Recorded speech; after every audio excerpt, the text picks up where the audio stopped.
Hello and welcome back to the New Wave Nerds. We're back here again for another stream. Yes. This time we're doing something a little bit different. We're doing a new segment that we just decided on a couple days ago. We're calling it Nerd Talk. Yes. It's going to be a bit more of a free-flowing, a less structured conversation about whatever topics we desire. And today, what are we going to be discussing, Shade, on this inaugural episode? Today we are going to be discussing the mysteries everyone's been wondering. How will the X-Men come in the MCU? Yes, it's one that we've been waiting for a very, very long time. The joining of the X-Men into the MCU Yes. is long awaited. Obviously, since the outset, right? Because we had the X-Men movies beforehand, but especially since the merger between Fox and Disney. It's a massively important moment in the culture. Yeah. And so here we are discussing ways to make that happen. We obviously have no actual info as of yet, but we've got some ideas. Yeah, we got some pretty good ideas too while we're at that. Honestly, some Bangers, some I think. pitch-worthy ideas. I think so too. But before we get into that, before we move into the episode proper, we're going to be revealing, or I don't know what you call it. We're going to be doing what do you call this? A haul. A haul of all of the comics that we have received over the course of the past couple days. There was a really great sale at Krypton, and so we definitely stocked up a little bit. And additionally, I ordered 2 grab bags from I think it's Death Over Decaf on Etsy. Death Over Decaf Comics on Etsy. So shout out. Wild name. So Shade, why don't you discuss and show us what you've got first? All right. Mine might take a bit. Yeah, Shade's got quite a list here. This is it. This is all I bought. I'm broke. Well, that's not true. Oh wait, no. Yeah, I also bought the Uncanny X-Men. Let me grab that. By Ed Brubaker, actually. Fun fact, my favorite comic author of all time. Okay, you see him? I want to play him. MCU. That's Warpath. I would love to play Warpath. I think you just got to set in a reel. I'm sure you can get it. Warpath is so cool. I bought this because there aren't really many Warpath comics. I did a lot of research. He hasn't really had any single issues besides the giant-sized X-Men comic, and it's giant-sized X-Men Warpath, but I can't get that anywhere besides Amazon, and I'm broke. So I settled for this, and the art looks amazing. The cover art looks awesome. I agree. I have to agree. It looks so good. Me and Brennan both agreed that he needs to drink more water. He looks a little dehydrated. His veins are about to explode. He's ever so slightly pumped up right now. So that was... So that was what Shade picked. He got an X-Men comic and Batman Gotham by Gaslight. This one's awesome. This one is a cover art for Gotham by Gaslight. It's shiny. Gotham by Gaslight is awesome. Yeah, it's a great comic. So that one, it's what am I trying to say here? It's Batman, but set in like Victorian England, during the time of Jack the Ripper. Such a fun comic. It's only a single issue, and so it's a very short read. Yep. So I think it's definitely worth it. Now, All right, on to my haul here. I'm not going to show everything in this collection, but I bought a bundle of Avengers Invaders with art by Alex Ross. Alex Ross, obviously one of our favorites here. We often talk about how amazing he is. This is probably my favorite one. We've got Steve Rogers, Captain America, going up against Bucky Barnes, Captain America, Miss Marvel in the background. We got Iron Man, Spider-Woman, Spider-Man, just a super cool collection. And I've got the whole run from 1 to 12 as well as the sketchbook. I didn't realize the sketchbook was in there, but I think that's really cool as well. In addition, this is probably going to be this one's cool. My most prized possession. We have Planet of the Apes book and record set, so you can. Oh, I forgot it came with a record. Yeah. It says the action comes alive as you read. So obviously, I have no idea what this is. I don't know what this is about at all. I don't know if this is the story of the movie just in comic book form. But I've never seen that before, and that's really cool. I bought it for $20, and it was $1.49. Wow, I feel like you just got gypped a little. A little bit, but it's okay. I think it's gonna be worth it. That looks so cool. I'm interested to see what's on the record and what it sounds like. So I've also got the New Avengers Breakout, written by Brian Michael Bendis. So this story takes place after Avengers Disassembled, which I just read. So this is it's the beginning of a whole new era for the Avengers team. And this is sort of one of the things that kicks off the Bendis era, which is generally considered one of the greatest of the modern run. There's so many line-wide events that take place, and the writing is really good. This is probably, I mean, ballpark like 50 issues before like Secret Invasion. Oh, okay. Yeah, so this also takes place before. Oh, it's way more than 50 issues. Then I'm stupid, because this also takes place before Civil War as well. So I'm really excited to read that one, the continuation of the story.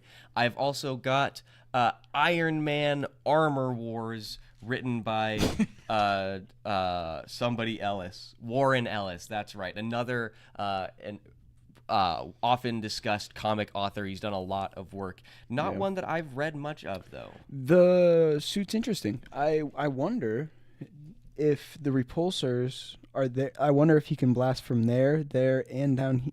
Sorry, right here. This is hard to do.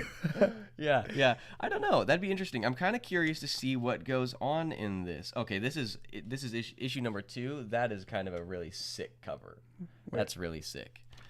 So I'm really interested to see what takes place in this one. And actually, I didn't realize, but this is also in the Ultimate Comics run. And I definitely want to read a bunch more of the Ultimate Comics stuff, just because I know that the run is really good. I want to say it's written by like Mark Miller, maybe. Mark Miller.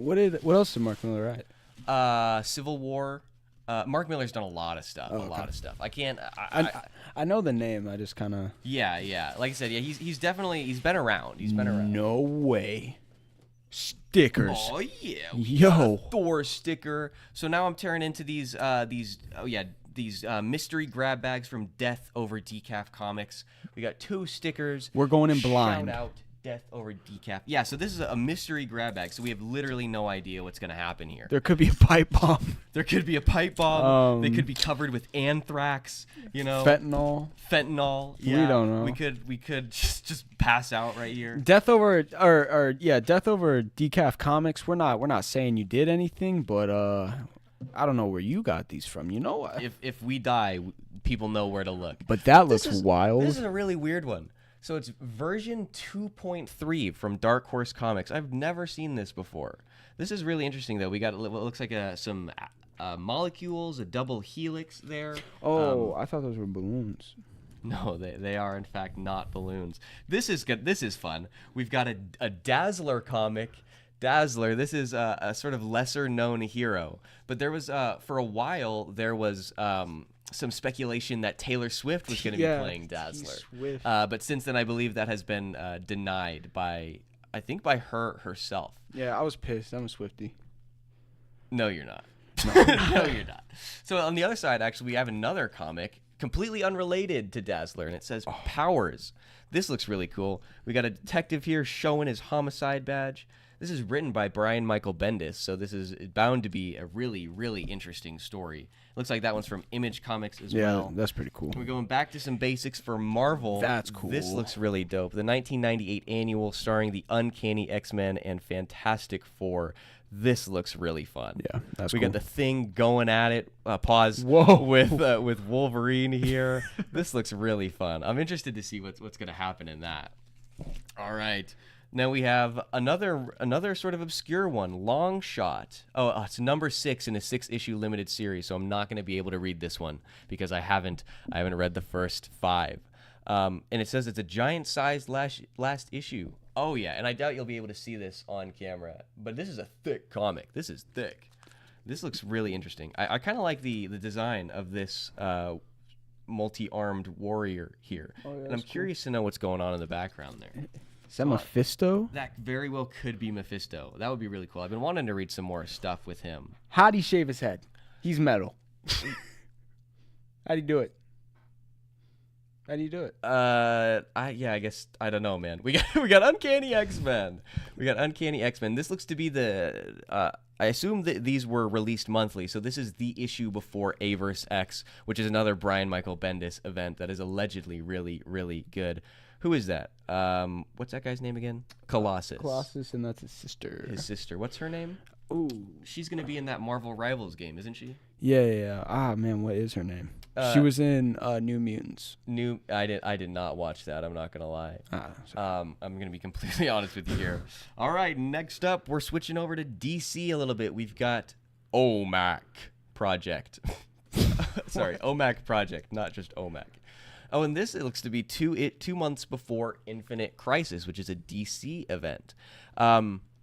I don't think I read Infinite Crisis. I've read Final Crisis and Crisis on Infinite Earth, but not Infinite Crisis. Final Crisis is really good. I still have yet to read both, so. Yeah, Final Crisis is definitely worth it, I would say. What the heck is this? That looks wild. I believe this says Wraithborn Redux. This looks really interesting. I kind of like the design of this guy. He kind of reminds me of the main character from Dishonored, whose name I can't remember right now. Corvo the assassin, the Lord Protector. This looks really interesting. I don't know what this is going to be. And it doesn't look like... Oh, here, issue number 4. Okay. That's my normal Sunday fit. Oh, is it? Oh, this one looks pretty sick. So we've got from Image Comics, Wildstorm. We got a guy standing on a taxi in battle armor screaming into the wind. This looks really fun. How'd they get that photo of me? Oh, yeah. Brennan, I will pay you right now for this next one. I'll give you my kidney. Yo, so when we say this is completely random, we had literally no idea what was gonna happen. Most of these are really cool, but this is dumb. No, it is awesome, bro. I'll take it. I'll take whatever money you'll give me. I'll take it because I'm not gonna need this. Yes. We have the regular show, issue number 3. We got Pops there. I love Regular Show. It's one of my favorite cartoons of all time. Wow. It is so great. That is very high praise. I must admit, I was never super into the Regular Show. I watched some of it, but not really a lot. It brought me into adulthood pretty quick. But that sounds weird. Oh. All right, so that is the first. That's all we've got for the first mystery grab bag. Now let's get on to our second one here. We got a few more stickers. Looks like we've got the Hulk and Doctor Strange. Oh no, sorry, that's the Vision. Whoa! I just saw a guy flying. Are you a nerd? Yeah, they're not even kind of close, are they? Oh, they got stones. Stones. The Eye of Agamotto, which is such a cool name. That's probably the coolest name. I don't know. The Eye of Sauron's pretty. The Eye of Sauron is very cool. All right, we're flipping over the first one. This is awesome. Azrael? We've got Azrael. Oh, this is amazing. This character is so underutilized. Is that? Oh, that is? Okay. I was wondering if that's the Azrael from DC. Yeah, well, yeah. Well, I don't know if there's a different one. But this is so cool. Oh, you can't really see it all the way. There we go. This is such a cool character. For a while, so after the Nightfall comic, Batman's back is broken by Bane. Say that 5 times fast. Batman's back is broken by Bane. Batman's back is broken by Bane. Batman's back is broken by Bane. Batman's back is broken by Bane. Batman's back is broken by Bane. Bappin'. Bruce Wayne ceases to be Batman for a while, and Azrael takes over the cowl. And then after a while, I believe he starts to... Really? Yeah, he takes the cowl for a little while. And I believe he actually goes a little bit cuckoo for Cocoa Puffs. And then that's what brings Bruce Wayne back into the fold. He's got to put Azrael into his place. Silly rabbit. Azrael also showed up in, is it Arkham Knight? Yeah, Arkham Knight. Which was a fun storyline. He looked I remember how he looked in Arkham Knight, and he looked sick. Yeah, that game is so good, but I love that storyline. He was in Gotham. Was he really? I think he's, if I'm not mistaken, he's a villain for a whole season. Interesting. Okay, well, I guess I'll have to watch that at some point. All right, sticking with DC, we have issue number 1 of Day of Vengeance. I am not familiar with this at all. I have no idea who these people are. But I kind of like the sort of design we've got going here. We got a little a little planet that looks to be shattering, while, I don't know, are these supposed to be because that definitely looks like that. These two people definitely look like they're the same. But I don't know if these two people are. But this looks really interesting. This is the first issue, so this is definitely one that I could read. Yeah. Next up, switching over to Marvel Comics, we have, this is dope. I didn't even know that they made this. We have X-Men 2099. This looks really cool.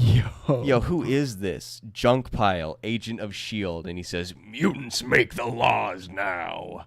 This looks really, really cool. Yeah, that's cool. I don't know if I necessarily like the design of him all that much. Kind of looks like Apocalypse. I was just gonna say that. Yeah, like a weird sort of futuristic Apocalypse. But I mean, it is the X-Men. They used the concept art for Apocalypse. Yeah. So next up, moving on, we have Clean Room from Vertigo Comics. This is another one that I've never seen.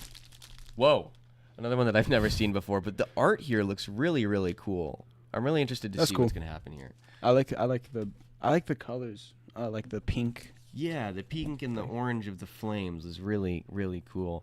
Back to Marvel Comics, we have none other than Morbius the Vampire. I believe this is I don't know is this supposed to be Morbius? Is that Jared Leto? That sure don't look. Oh yeah, because introducing the basilisk. This is definitely a basilisk. Okay. So yeah, that must be Morbius. This is interesting. I have no idea what's going on here. When did Morbius have blonde hair? I guess in this comic run. I've never seen. I literally have never heard of Morbius before the movie, and I didn't know that he actually had a comic run. I only knew of Morbius because of Spider-Man or the what's that? Not the Spectacular Spider-Man. Ultimate? The Ultimate Spider-Man. Yeah. Oh, I didn't know he was in that. He was in a couple episodes, I think. I definitely need to watch those. Next up, we have Wildcats from Image Comics. We've got a weird little team going here. I'm not quite sure what we got going on. Do you remember Wildcrats? Wildcrats? Yeah, I remember that it existed, but I never really watched it. I gotta admit. Yo! This is the coolest thing I've ever seen. Doom 2099. This is amazing. That's sick. I'm opening this bad boy and reading it right away. This is so cool. Dear Lord. Doesn't top the regular show one, but it's still cool. All right, moving on. I'm not even going to address that. We have the Uncanny X-Men. We got a lot of X-Men in this. Yeah, this is a good sign for the rest of the stream. Heck yeah. This is the 30th anniversary of The Amazing Spider-Man, it looks like. At least that's what this year is. I don't think he shows up in the comic. But who are this? Is that Psylocke? No, that's not his name. Psylocke's a woman. This guy. Oh, Bishop. Bishop, that's right. Yeah, Psylocke has the laser swords. Oh yeah, Psylocke's a woman too. That's what I just said. Yeah. Oh yeah. We've also got some more X-Men. The Uncanny X-Men Annual, The Return of Exodus, and guest starring Jubilee. This looks pretty dope. I'm not gonna lie. Yeah, that's cool. All right. And that's cool. Finally, we have Batman Gotham Adventures. So this does look pretty cool. Yeah. So this must be, they did that continuation of Batman the Animated Series. This must be part of that. I think that run is technically called the series continues or the adventure continues or something, but it's very similar art style. Yeah. All right, I'm going to move these away. All right, so that was our lovely haul. Yeah. I say you got some pretty good stuff. I say, and when there were some crazy deals, like we said, there was a crazy sale at Krypton, single issues for $1 and trade paperbacks for $5. So apart from that $20 Planet of the Apes one, I spent money on a pretty solid haul, and then those mystery bags are a good deal. Well, I think they restocked a lot. Yeah, they must have been getting rid of a bunch of old stuff. There was a lot of new stuff. It was a crazy deal. Well, also I really like the new layout too. I like how they switched. I like the way they switched stuff around. They put I just like the way they switch stuff around. I mean, I don't think they actually switched anything around. I think all they did was they added like an extra gondola in the middle between the trade paperbacks and the collectibles. Oh, yeah. I mean, I guess I didn't notice anything switched around. I mean, all the single issues and paperbacks and. Well, yeah. They moved. Oh wait, no, that was the same last time we came. When you walk right in, the new cased Funko. Oh cased yeah, Funko that's Pops. been there for a long time. Yeah. But no, yeah, I do like that. That is a cool touch. Now, enough blathering about. Why don't we get on to the episode proper? So Shade, bringing the X-Men into the MCU.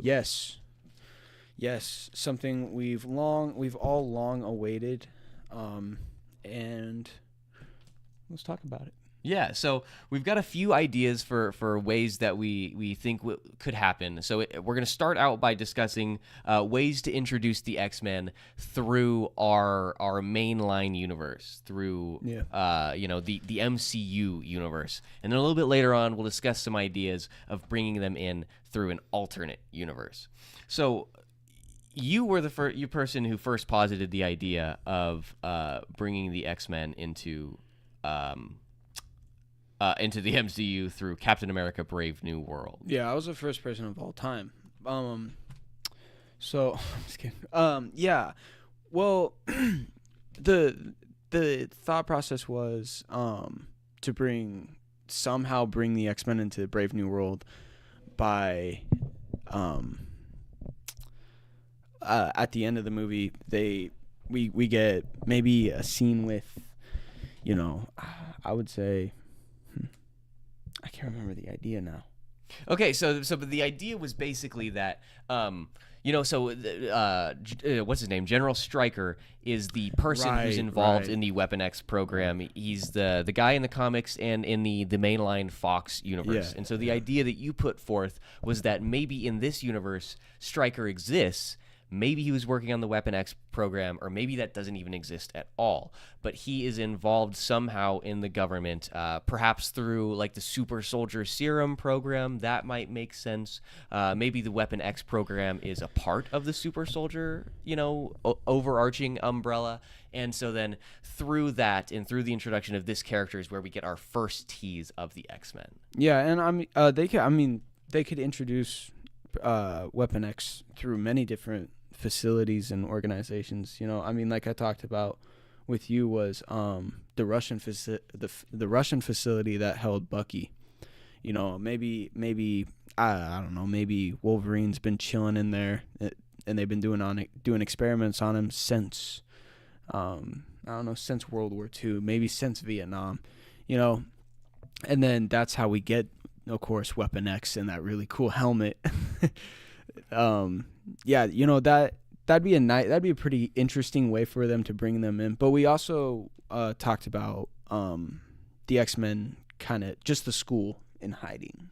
Yeah, so that was another idea we sort of discussed outside of Captain America: Brave New World. So to put a button on sort of the Brave New World implications first, another idea that we'd sort of discussed was, I've been lobbying pretty hard lately for the introduction of Norman Osborn into the MCU. And I've been talking about, I want to see the Norman Osborn who is the businessman, the politician, the defense contractor. I don't necessarily want to see the Green Goblin because we've seen that before. I think it would be interesting to see a different take on the character. And in the comics, there's a time where Norman Osborn ascends the ladder and becomes the director of S.H.I.E.L.D. And so then he builds up his own Dark Avengers team. And because this takes place after Civil War, he goes around using these Dark Avengers to enforce the Superhuman Registration Act. Now, what I think would be really cool is if we get a hint of Norman Osborn here in Brave New World, and we see the beginnings of this sort of anti-mutant sentiment, right? We know that mutants are slowly starting to pop up everywhere. Kamala Khan was the first named mutant to appear in the MCU. We have not Blade, Beast. I wish. Beast appearing in the post-credit scene of the Marvels, and so we're slowly weeding in some more mutants. And so I think it would be really, really interesting to sort of somewhat adapt that Dark Avengers storyline and have, as I've said, I think that Thunderbolt Ross is not going to make it through Brave New World. So I think a good way to take the story would be to have Norman Osborn ascend the ranks, and then he would sort of mirror the story that takes place in Dark Avengers, right? He becomes the director of S.H.I.E.L.D. or Secretary of Defense or even President of the United States, and he uses this Dark Avengers team, which we build up in Thunderbolts, to enforce the Mutant Registration Act. I think that would be a really cool story. I just thought of something. Go ahead. Okay. So, what if in Armor Wars, Justin Hammer comes back, of course, as we both really want it. I want to see Sam Rockwell in the MCU so bad. So, Justin Hammer comes back again, and he's working with new metals, of course, for the Armor Wars. Well,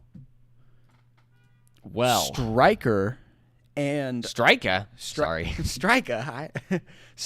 and who's the villain that makes the Sentinels? Boulevard Trask. Stryker and Trask start working with Justin Hammer because he has the equipment and tech to build the Sentinels, to help build the Sentinels, and Stryker is kind of screwing them both over, because at the end of the day, Stryker is the only one who really knows about mutants right now in the government, or in like it's we'll say it's still classified. Mutants are still classified. Yeah, I mean, this is definitely something that they wouldn't want to the general public to know and freak out about. Yeah, and then so mutants are classified.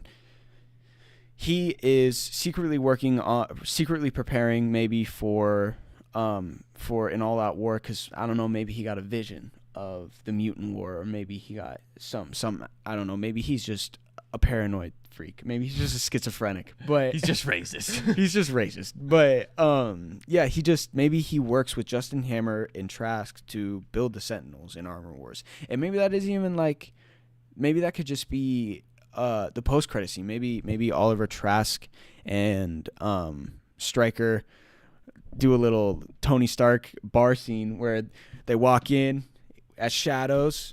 Maybe Hammer's working on some suits, and they walk in and they're like, "We need your help.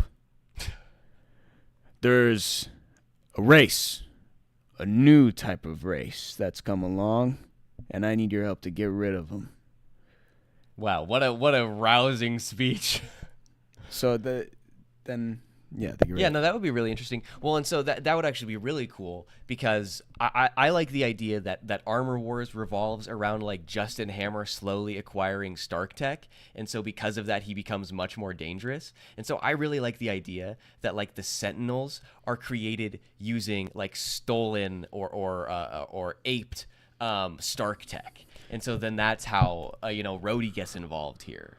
This doesn't involve the X-Men, but this just involves a theory for Armor Wars. What if Justin Hammer rehabilitates himself, and he comes back to society as a nice man, and he says, "I'm gonna be the next Iron Man.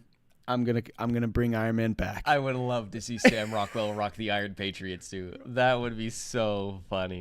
That would be great. Well, actually, I didn't even remember this, but when Norman Osborn leads the Dark Avengers, he's wearing the Iron Patriot suit. Oh, okay. So that's a further, obviously Justin Hammer made the Iron Patriot suit originally, or he didn't make it, but he retrofitted the War Machine into the Iron Patriot. So that's another connection, another way to tie these two characters in. Oh yeah, that's true. That would be really, really cool. I'd be so down for that. Dang, yeah.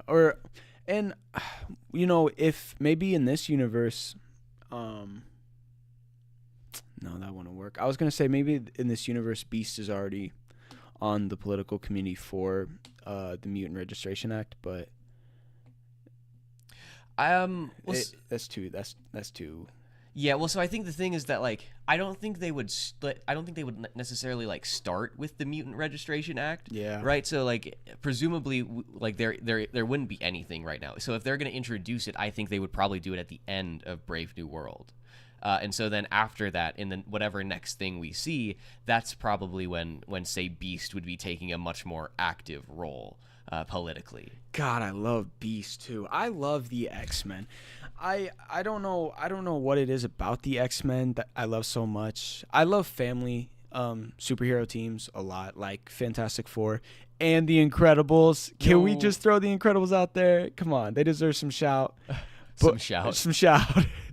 But I love the X-Men because it's a bunch of kids with nowhere to go finding a home where they belong.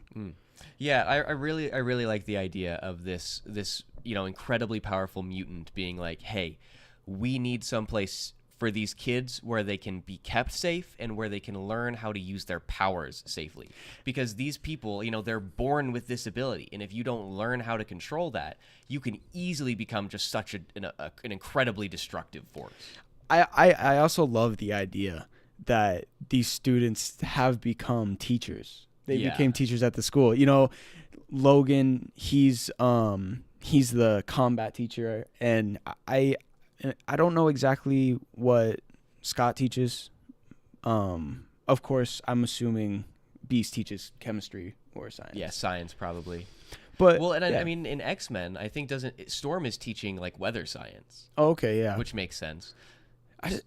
What does Cyclops do? What does Cyclops do? I mean, maybe it's like, I mean, he could just be teaching like a leadership class. He could. He could just be showing people how to be strong leaders. Yeah. I mean, if we're going off of like a subject that is sort of vaguely related to their ability, like Storm teaching weather science, maybe he teaches like combustion, something related to that. I mean, there's a little bit of, I don't know. I mean, honestly, I would think he's just a PE teacher. he's just playing volleyball. Well, no, I think that's what I think that is what Logan does too.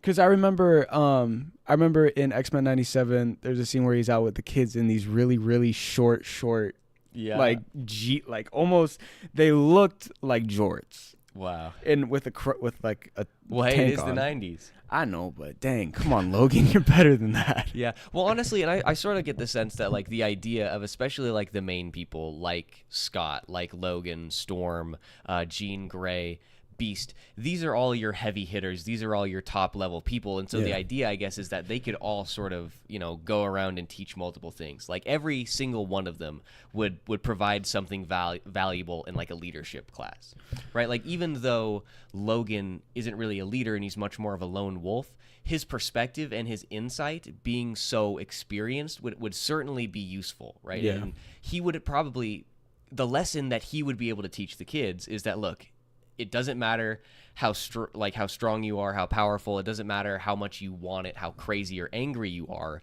There are some things that you cannot do alone. There are times when you need to rely on your teammates, and that's something that I think Logan would be able to teach much better than anybody else. Yeah, here's my question for you: who do you think is gonna play Logan? Who do I think is gonna play Logan? Wait, who do you think is gonna play Logan, and who do you want to play Logan? To be honest with you, who do I think? I've heard, I'm not very. I've always said I'm not very good at fan castings. I've heard a lot of rumblings. There's a lot of call for like Daniel Radcliffe. Yeah. Which I don't know if I could see. I don't know if he is nearly gruff enough. I mean, he's got like the sort of like. He's short. Yeah, he's short. He's got the sort of facial hair and hair for it. I think he could pull it off. I just don't know if he has. I've never seen him act with that personality. And he'd have to get a lot beefier. Oh yeah, I mean, he'd have to be jacked for sure. But to be honest with you, and this is definitely going to be a hot take. I don't know if we need a Logan right now.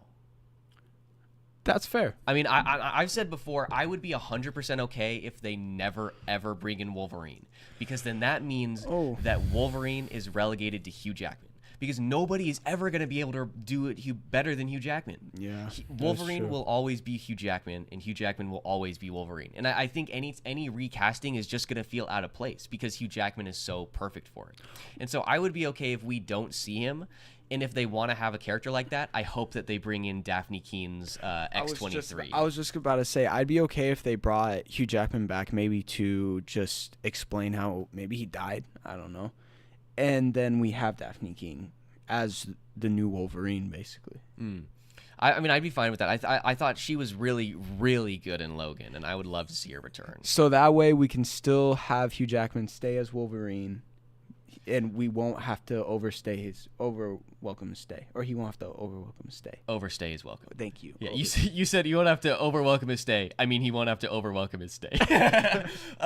So yeah, no, I mean, I'd be fine with that. I mean, and they could just have it set so that he has a bit cameo appearance, and they just justify it as Logan is a teacher. He doesn't go out and fight anymore. He just teaches because he's, I don't know, battered and broken or whatever. Honestly, we could just throw old man Logan in there. Yeah, oh man, dude. The Logan movie with that sort of adaptation of the Old Man Logan storyline, so good. Yeah, it's a masterpiece. I hope that they do like a I don't know if it wouldn't necessarily be like a what if, but I hope that they do like an animated movie of the Old Man Logan storyline and actually keep it like pretty true to the comics, because I really, I mean, it's messed up and weird, but I really like what is done with the Hulks in there. What if? Yeah, no, they're crazy. And Hawkeye's so good in that He's comic. Awesome in that comic. Plus, Jeremy Renner's getting old, man. he could do a really good old man Hawkeye, because he is Hawkeye. So he is Hawkeye, have to. and he's getting old. And I'm assuming he's probably going to be pretty stiff and moving slow after getting run over. I feel okay making jokes because he's okay now. He's filming movies again. He was trying to save someone in the process. He was being a hero. He's a real hero. I'm a hero. And it's gonna be strong. I don't know this song. It's gonna be strong. It's gonna be wrong. Anyways, I think that would be really cool. I think that would definitely be really cool. Yeah. But so we're already sort of talking about the X-Men campus, so why don't we talk about the other idea that we had for introducing the group in our mainline universe? So you mentioned it earlier, so why don't you go on about it now? Okay, so as we all know, the Fantastic Four are joining the MCU. MCU. Whoa, that was a bad one. Joining the MCU. Thank you for doing that, though. It reminded me to take a drink. Sorry, my balls just dropped. Whoa. Oh, I'm sorry. The MCU, and they, of course, are joining through a different universe, which gives the X-Men it gives the MCU much room to work with here. And me and Brennan have talked, this definitely will be the easiest way, is to bring them in through a different universe. So wait, we're not talking about different universes right now. We're talking about the other idea for how to introduce them in our universe. The one that you brought up earlier, and I was like, wait, one quick point on Brave New World, and then we went on for 20 more minutes.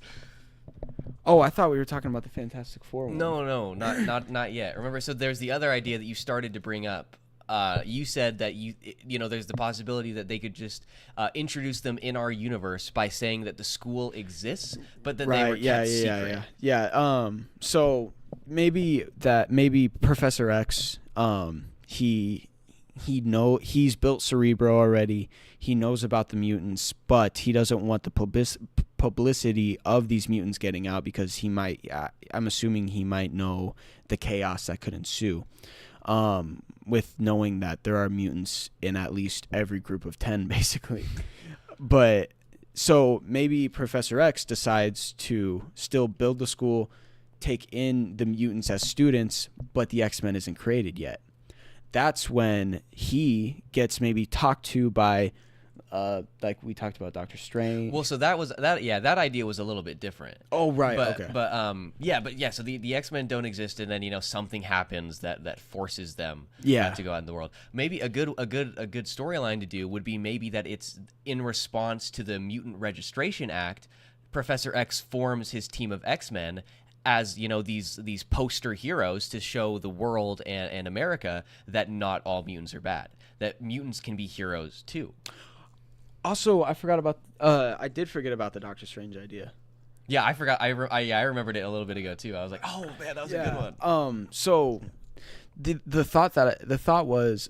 So this was my idea. So sorry. No, that's okay. That's okay. I think it'd be pretty fun. So. Obviously in Doctor Strange Multiverse of Madness, Doctor Strange is taken to a different universe wherein there exists an Illuminati that is in which is seated, Professor X, Charles Xavier. And so the idea goes that Doctor Strange is in our universe, and perhaps there's some, some massive threat, or perhaps Doctor Strange decides, hey, you know what? That was actually a really good idea they had. They had the smartest people working towards the goal of humanity. So why don't we form our own Illuminati or something along those lines? And Doctor Strange seeks out our universe's Professor X.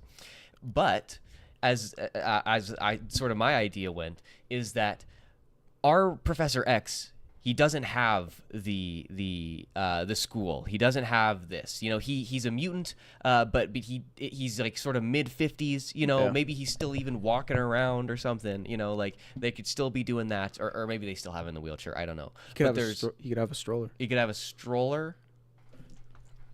Oh, a walker, you mean? Or a walker. A stroller is what you put babies in. Oh, wait. He could just be sitting in it like a big old baby. You could have bees push him around. That'd be hilarious. But so this is pre Xavier School for Gifted Gentlemen. This is pre X-Men. And so Doctor Strange meets this Charles Xavier, and he's like, hey, I fun fact, there's a multiverse, and while I was there, I met another one of you.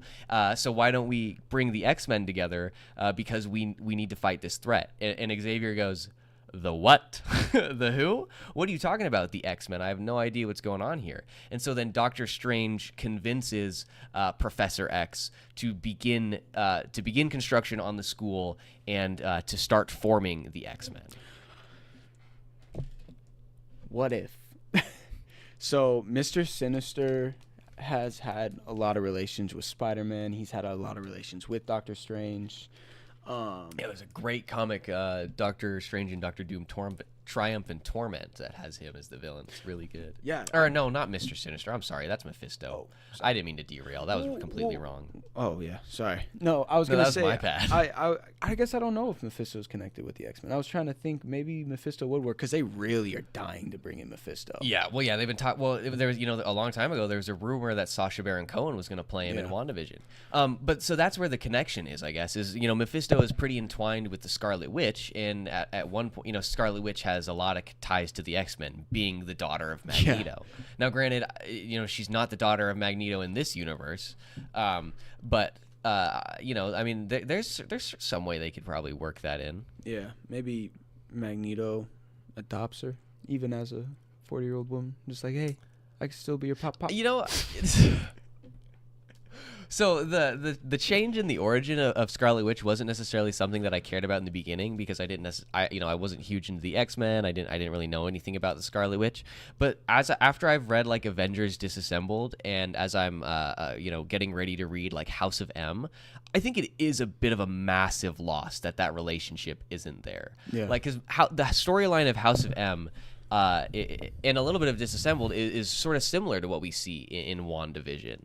And so at the end of Disassembled, Magneto comes, and he says, let me help my daughter, give her to me, or whatever. And I think it was a really emotional moment that I think could have hit really well on screen. But obviously, no, that was after they bought the rights. No, never mind. Sorry. She was introduced in Age of Ultron, which came out in, 15? I think so, yeah. I don't think the Fox... So why don't we at this point, let's transition to talking about the multiverse. So you brought up the Fantastic Four movie earlier. So why don't you do that while I look up when the Fox Disney merger happened? Okay, so as we all know, Fantastic Four are coming into the MCU through a different universe. Completed on 2019. And this universe is based in the 60s, 40s? The 60s, yeah, because it's Nixon is presumably the president. Okay, yeah, so 60s. Which is around the time that X-Men Origins, I would say, was taking place, right? Around the 60s. X-Men Origins Wolverine? Is that what you're talking about? No, sorry, not X-Men Origins. First Wolverine. Class? First Class, yeah. First Class takes place a little bit before that, because it's set during the Cuban Missile Crisis. That's right. And then, because Days of Future Past is set in the 70s. Yeah, no, you're right. Okay. You're right. Which actually, that's a good point. I mean, presumably the Fantastic Four could be set in the 70s too. Do you want to know how the only way I remembered it was set in the 70s? When did Nixon leave office? I just remember that Wolverine was looking groovy. He was looking groovy. Yeah, 74. Okay, so it could be 60s or 70s. Yeah.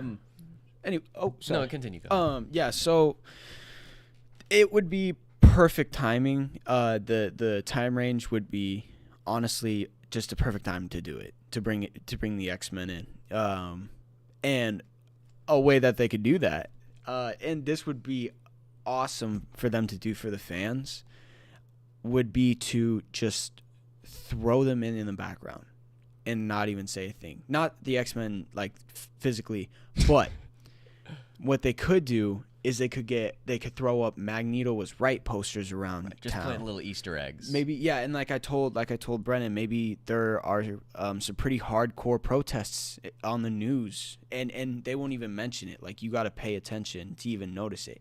And of course, the week that this movie would get out, it would be, oh my God, the X-Men are in the MCU. Yeah. It would happen so Instantly, fast. Yeah, people would be tweeting from the theater. But it would still be fun to figure that out yourself, like while watching the movie. Is that Magneto on that?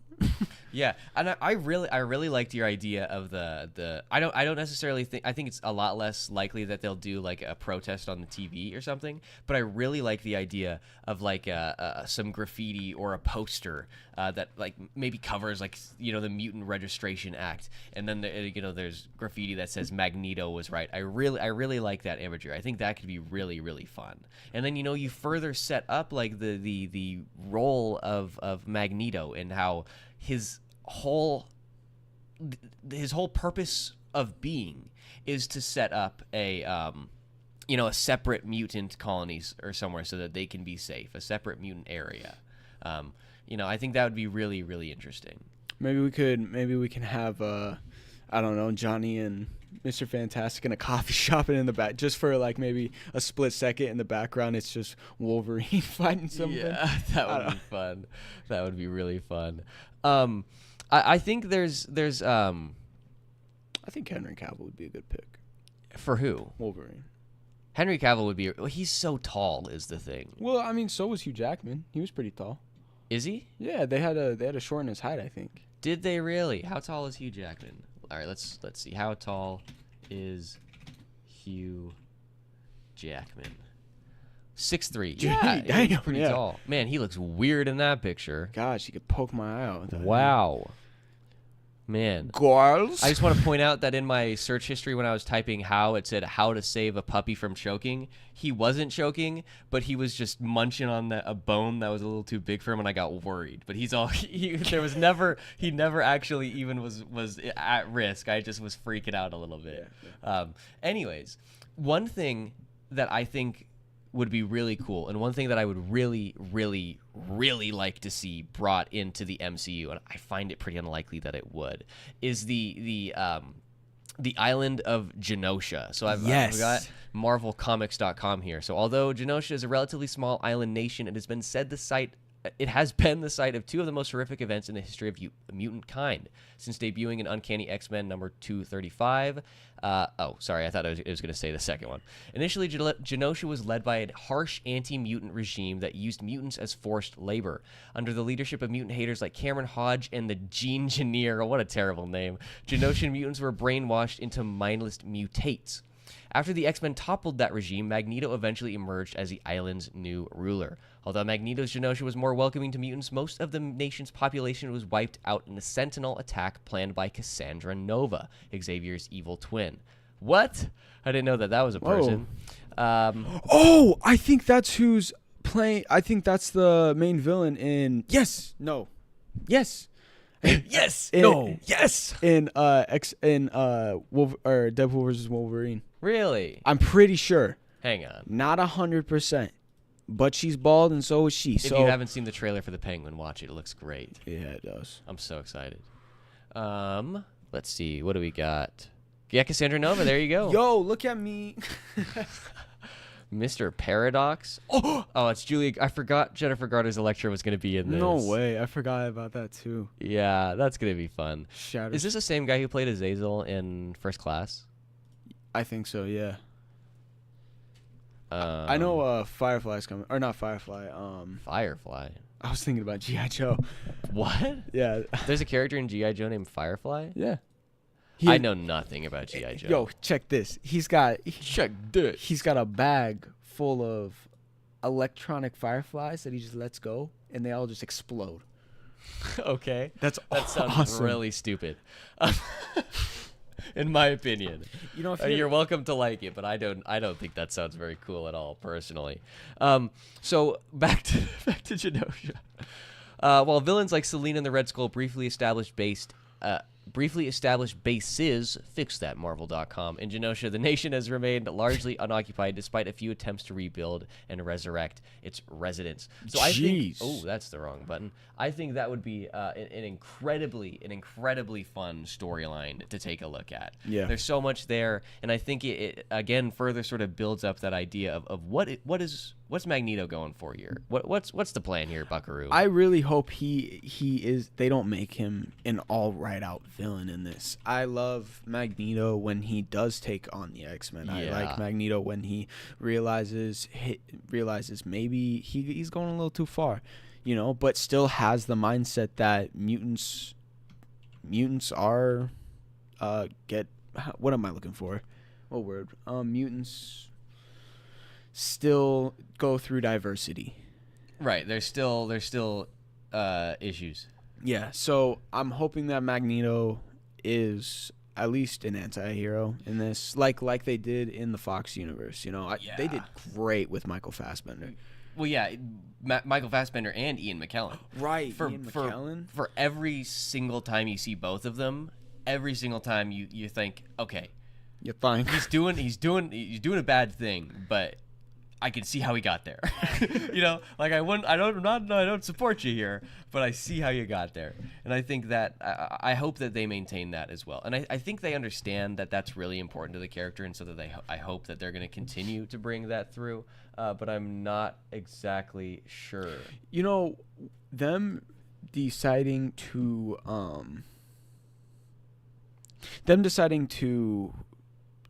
in Days of Future Past put Ian McKellen and Michael Fassbender in the same movie was genius. I know of course it's part of the plot that we see both of them old and young, but that was so cool. Seeing them both on screen together. Yeah. Well, not together, but you get what I mean. Yeah, together in separate time periods. Yeah, they both are so good at playing that character. I wish we could still get Fassbender back as Magneto in MCU. I have some news about Ian McKellen. He's okay. I know. Yeah, so unfortunately Ian McKellen was performing a play and he just fell off the stage. The girl's not. She was injured for a while. Oh, wow. Yeah. He plopped right on her. Yeah, that's Tux. So Ian McKellen fell off the stage. He was rushed to the hospital, and he says he's okay now, and he hopes to return to the stage soon. So there's one other aspect of the X-Men that I think would be really, really fun to explore, and I don't really know a huge amount about it, but it appears in the Secret Empire comic run written by Nick Spencer, which I think is really fun, but I think was a little bit polarizing when it came out.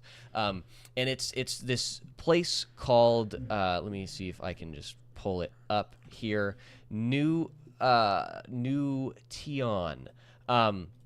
This is a separate, like a sovereign nation that is operated by the X-Men. And in Secret Empire, Emma Frost is the sort of leader here. And there are a few reasons I want to do that. Mostly because I think New Tion looks really, really cool in Secret Empire. But also, I think Emma Frost has been so underutilized. Yeah, she's cool. She's so underutilized. I mean, we see her a little bit in Origins? Yeah, we see her in that, and then we also see her a little bit in First Class. Oh yeah, she was a villain in First Class. She was, yeah. She worked with Kevin Bacon. Is that Kevin Bacon? Yeah, no, it's Kevin Bacon. Okay, right. Cool. I thought it was in that movie. Yeah, I thought he was really good. Dude, the relationship between him and Magneto is so good. The last scene with the coin. I know you're not a great fan of that scene. No, I like it. Oh, more or less. I don't like it as much as you, but I like it. Maybe it wasn't you. I can't remember. Someone was like, I just don't understand how Professor X could be in his mind as a coin's going through it. You know? Yeah. So did he have the helmet on at that point? Magneto? Magneto. No, because you know what? Aren't they in the reactor room? Yeah, Which cuts off the connection, because once they close the door, James McAvoy's like, I can't read him anymore. Yeah, but then more glass starts breaking, then he can start reading. Well, yeah. Yeah. But isn't that after he dies? No, because remember he had to get through to freeze. What was his name? Kevin Bacon's like body.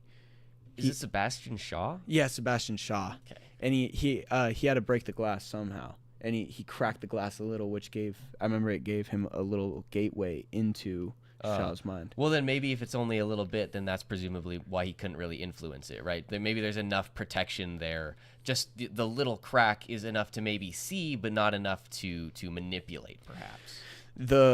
The scene where like how they cut back and forth between Kevin Bacon and Professor X, Yeah.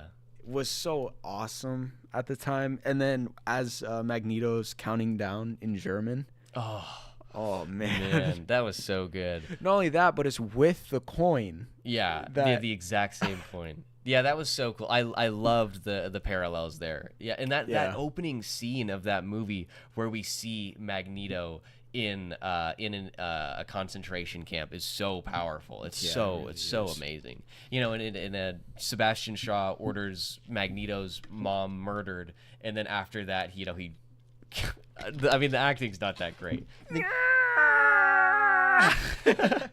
But he's a child. But it's still such a great scene. Man, what a good movie. Yeah, God, yeah, we gotta watch that again. Yeah, we gotta watch all the X-Men. Well, so yeah, I really want to watch the Wolverine, right? The one that's in Japan, because I don't think I've seen that since like at least for 5 years or more than that.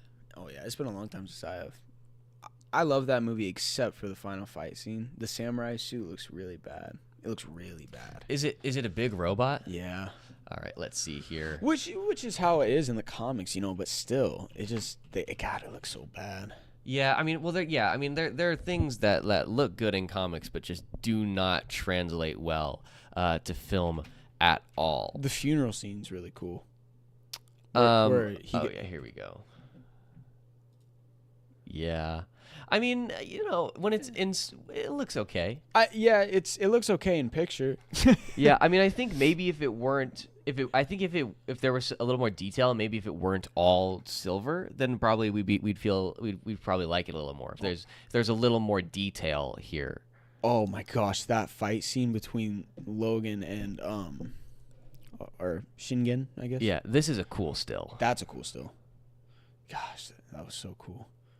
God, and he's like, jacked and then there. he's like, "What are you?" I will admit, this is a super cool poster. Let me see if I can find it. The one where he's yelling with the arrows in his back? Yeah, that one's a really good one too. Yeah, this looks really cool. I really want to watch this movie because I can't give like any opinions on it at all. I don't remember anything. Dang, I didn't even bring up that first scene with the bombs. Oh yeah, that was awesome. Yeah, it was really cool. Yeah, the nuke goes off, and then he just like saunters away as he's like scorched. yeah. I remember watching that scene as a kid, and I was like, "Holy crap!" I didn't realize this and Logan were directed by the same guy. Oh wow. He's also directing Star Wars: Dawn of the Jedi. Oh, he did Walk the Line with Joaquin Phoenix. Joaquin Phoenix. Yeah, actually, Dad and I were just talking about this the other day. If you guys watch that. Not Walk the Line. Well, we were talking about that, but we were talking about it in relation to James Mangold for some reason. Ford versus Ferrari was really good. That's what I've heard as well. And I haven't seen it yet. Yeah, it's pretty good. So wrapping up, there's a lot of ways to bring in the X-Men. There is. I think the easiest way to do it would be in an alternate universe thing. I think it's just going to fit into the universe well. And then you can have them be brought in Secret Wars, and then maybe at the end of Secret Wars, the multiverse collapses, right? And so then the Fantastic Four and the X-Men are brought into the mainline MCU universe. I think ultimately it's just going to make it a lot easier and smoother than trying to act like, oh, there has been, this group of mutants here this whole time, and for some Yeah. reason Xavier has chosen to do nothing. Because I guess that's exactly what they did with the Eternals. Yeah. In the Eternals, they tried to explain it away. But it still didn't work. Yeah, the reasoning, I think if the story as a whole had been better, the idea that the reason that they didn't reveal themselves and get involved for the reasons that they say in the movie to force the Celestial to break through the planet. If the movie itself and the rest of the writing and stuff had been better, I think that is a pretty cool idea, and it makes sense as to why they're not involved. But yeah, that movie just did not hit, and so it's like, I don't know, kind of dumb. The best part about that movie is Sprite getting knocked in the head. Yeah, just doinked by Druig. Wait, no, best part of the movie. Okay, two good parts about that movie.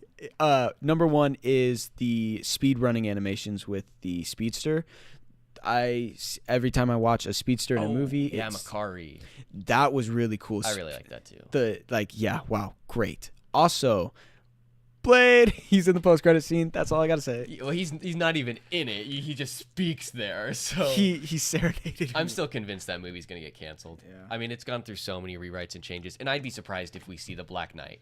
I think I feel like both of the if anything is going to get dropped in the MCU moving forward, it's going to be the post-credit scenes from both post-credit scenes from the Eternals, both Harry Styles and Blade and Black Knight. I forgot about Harry Styles. Yeah. Holy crap. Yeah.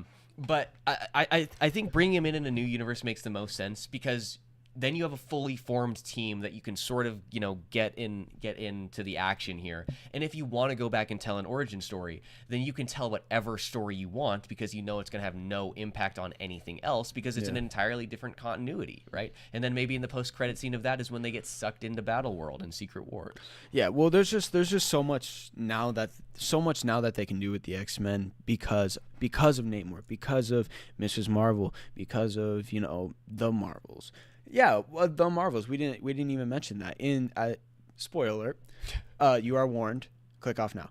The post-credit scene is one of the Marvels waking up in a med bay, and this fuzzy little blue head walks on by the camera, and she wakes up, and you hear Beast's voice, the same actor from. Oh, it's Kelsey Grammer? Yeah. I didn't know that. I haven't even seen the Marvels yet. Your dad was saying that. I know that he said that, but I didn't realize he was talking about the fact that I thought he was just talking about who voiced him in the original X-Men. Oh, no. Yeah. So, so he says something. I forgot what he says. Did it look good? The CGI did not look good at all. As me and Brennan talked about practical and how good the practical looked in the original X-Men. Yeah. It looks really good. I kind of hope they go practical with this, unless they really take the time to make Beast look good. Yeah. If they really take the time, I'm fine with it. But they don't even need to, because Werewolf by Midnight, that looked... Werewolf by Night. Werewolf by Night, sorry. You say Midnight every time. I know. Werewolf by Midnight, I think, is a cooler name, to be honest. Yeah. Thank you. But Werewolf by Night, that he looks so good in that. He does. And I mean, it's very similar to the Beast's design. And very similar. Yeah, he's a little more wolfy, but yeah, I mean, it's the same basic concept. He's just fuzzy. The main difference, I guess, is just that Beast is just a little bit bigger, and also he's blue. Oh. So Spencer in the chat asks, "What is your favorite X-Men movie?" You go first. Man. Whew. I know it's tough.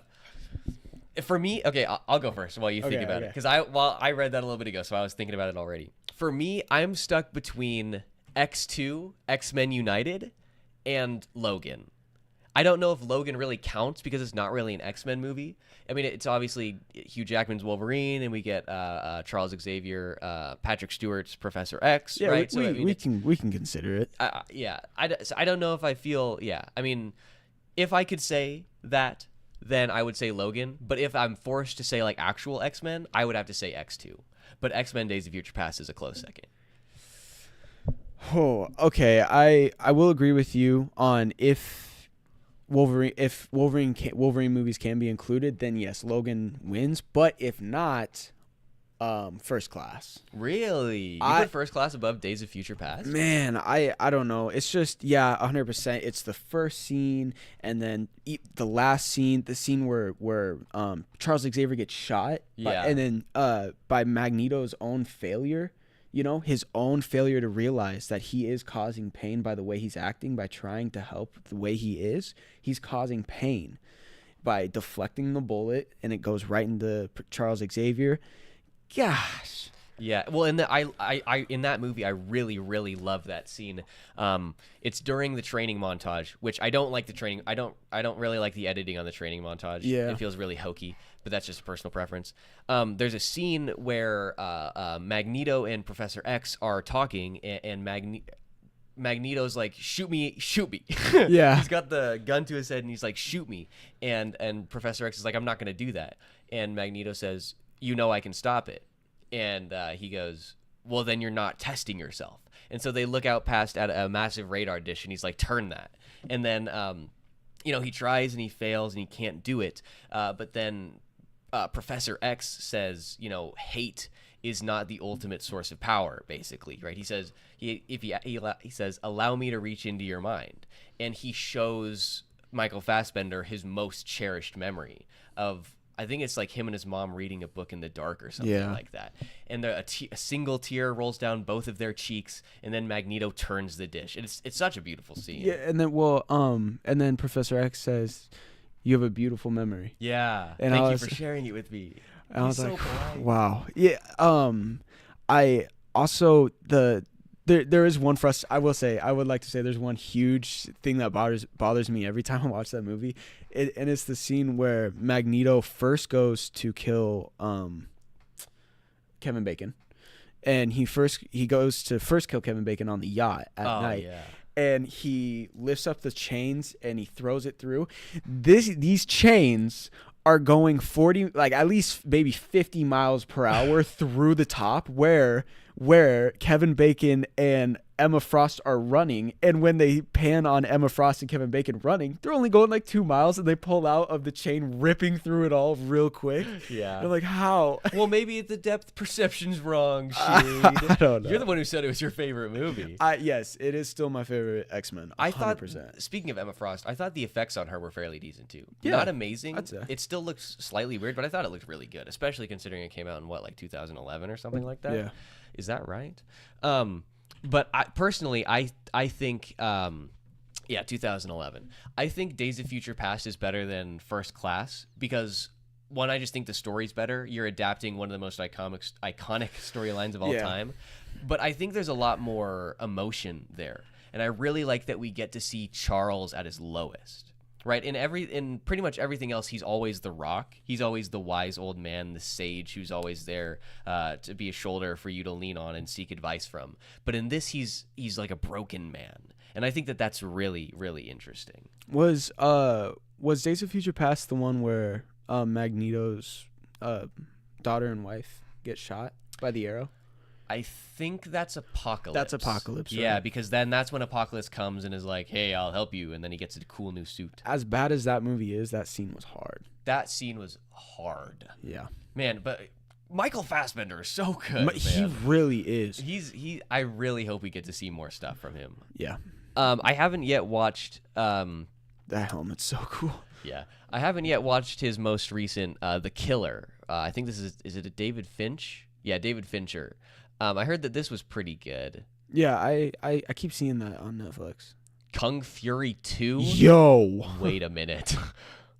The story will focus on Kung Fury's universe with no real connection to the short movie other than the lead character. What even? Arnold's in this! Yo, he's the president!